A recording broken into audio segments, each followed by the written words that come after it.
Lecture 7 برطانیہ۔ سب سے اہم سوال ہے کابینہ کی آمریت۔ اچھا، کابینہ کی آمریت کا یہ جو سوال ہے سب سے امپورٹنٹ ہے، ہر سال پیپر میں آیا ہوا ہے، اس لیے اس کے 2 سے 3 پوائنٹ ہیں وہ میں پڑھ کر سناؤں گی تاکہ اس کو واضح کیا جا سکے۔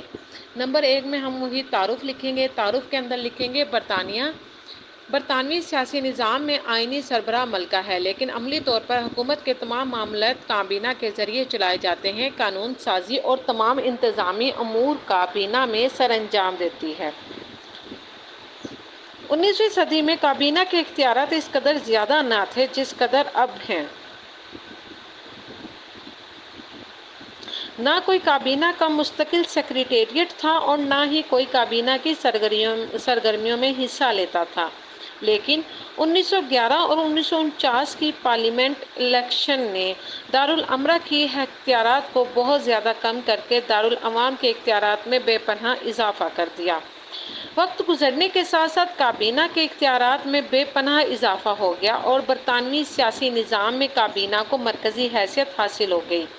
اب برطانیہ میں تمام انتظامی امور کابینہ کے مشورے سے سر انجام پائے جاتے ہیں۔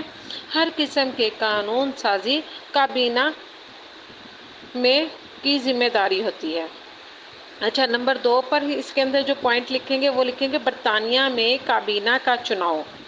یہ بھی میں تھوڑا سا پڑھ کے سناؤں گی کیونکہ ضروری ہے۔ کابینہ کے اراکین کی تعداد تغیر پذیر ہے، یعنی کہ بدلتی رہتی ہے۔ بہرحال موجودہ دور میں کابینہ کے وزراء 20 سے 25 کے درمیان ہیں۔ دراصل کابینہ حکمران جماعت کی ایک انتظامی کمیٹی کی شکل ہوتی ہے۔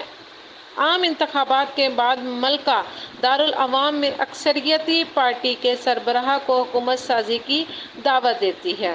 اکثریتی پارٹی کا سربراہ میں وزیر اعظم ہوتا ہے، اس لیے وہ اپنی کابینہ کے انتخابات کے سلسلے میں بالکل آزاد ہوتا ہے۔ کابینہ کا سربراہ ملک کا وزیر اعظم ہوتا ہے۔ وزیر اعظم کابینہ کے اکثر اراکین کو دارالعوام سے منتخب کرتا ہے، لیکن 1 یا 2 اراکین دارالامرہ سے منتخب کیے جاتے ہیں۔ بہرحال کابینہ میں اراکین کی اکثریت کا تعلق دارالعوام سے ہی ہوتا ہے۔ کابینہ اس وقت تک برسر اقتدار رہ سکتی ہے جب تک اسے پارلیمنٹ کی حمایت حاصل نہ ہو۔ نمبر 3 پر اس میں جو ایک پوائنٹ لکھیں گے وہ لکھیں گے کابینہ اور وزارت میں فرق۔ یہ بھی بہت امپورٹنٹ ہے، اس کا بھی بتانا ضروری ہے۔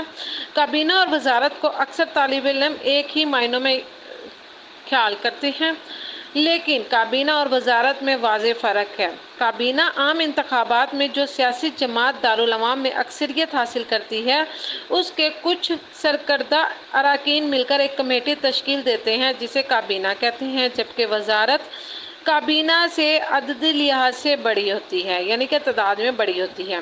کابینہ کی تعداد 20 سے 25 ہوتی ہے، وزارت میں 80 سے زیادہ اراکین ہوتے ہیں۔ کابینہ کے تمام اراکین مل بیٹھ کر پالیسی سازی کرتے ہیں اور حکومت کے اہم امور کی نگرانی کرتے ہیں، جبکہ جو وزارت ہے وزارت کے جو وزراء ہیں پر مشتمل ہوتی ہے۔ وزارت کے مذکورہ اراکین کی تعداد کابینہ کے 20 سے 25 اراکین میں شامل ہوتی ہے۔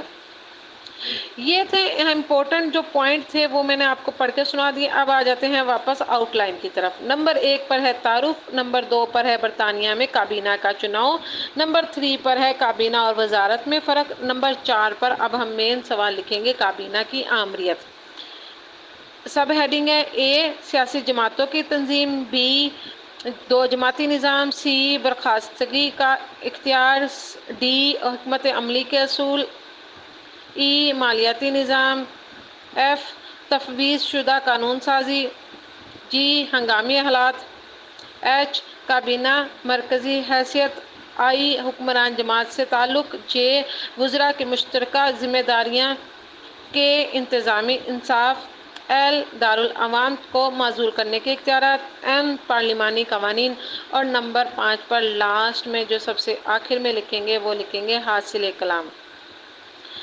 حاصل کلام، اچھا حاصل کلام کے اندر جی لکھیں گے بسم اللہ۔ المختصراً مندرجہ بالا بحث سے پتہ چلتا ہے کہ کابینہ کی مقبولیت اور اختیارات دن بہ دن برطانیہ میں بڑھتے جا رہے ہیں۔ اس کی اکثر وجوہات تو بیان کر دی گئی ہیں۔ مزید یہ کہ بین الاقوامی تعلقات میں بے پناہ اضافے اور جدید سیاسی رواجات نے دنیا کو فوری فیصلوں پر مجبور کر دیا ہے۔ برطانیہ پوری دنیا میں پیش آنے والے واقعات سے فوری طور پر